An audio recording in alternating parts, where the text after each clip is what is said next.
I don't think hell exists. I happen to believe in life after death, but I don't think it's got a thing to do with reward and punishment. Religion is always in the control business. And that's something people don't really understand. It's in the guilt-producing control business. And if you have heaven as a place where you're rewarded for your goodness and hell as a place where you're punished for your evil, then you sort of have control of the population. And so they create this fiery place, which has quite literally scared the hell out of a lot of people throughout Christian history. And it's part of a control tactic. But wait a minute, you're saying that hell, the idea of a place under the earth or somewhere where you're tormented for an eternity, is actually an invention of the church? I think the church fired its furnaces hotter than anybody else. But I think there's a sense in most religious life of reward and punishment in some form. The church doesn't like for people to grow up, because you can't control grown-ups. That's why we talk about being born again. When you're born again, you're still a child. The people don't need to be born again. They need to grow up. They need to accept their responsibility for themselves and the world.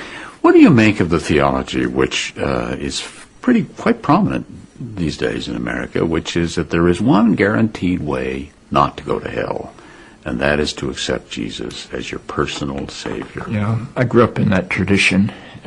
Every church I know claims that we are the true church, and they have some ultimate authority. We have the infallible Pope, we have the inerrant Bible.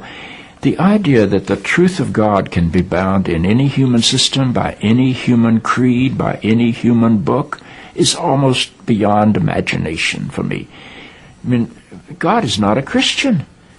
God is not a Jew or a Muslim or a Hindu or a Buddhist. All of those are human systems which human beings have created to try to help us walk into the mystery of God. I honor my tradition. I walk through my tradition. But I don't believe my tradition defines God. Life is a startling and wondrous experience. And eventually I think we're going to discover that God is unfolding through the life of our consciousness and our self-consciousness, and is not a parent figure up in the sky. But I believe because I'm related to something that is not bound by time and space, that I will share in whatever God's eternity is.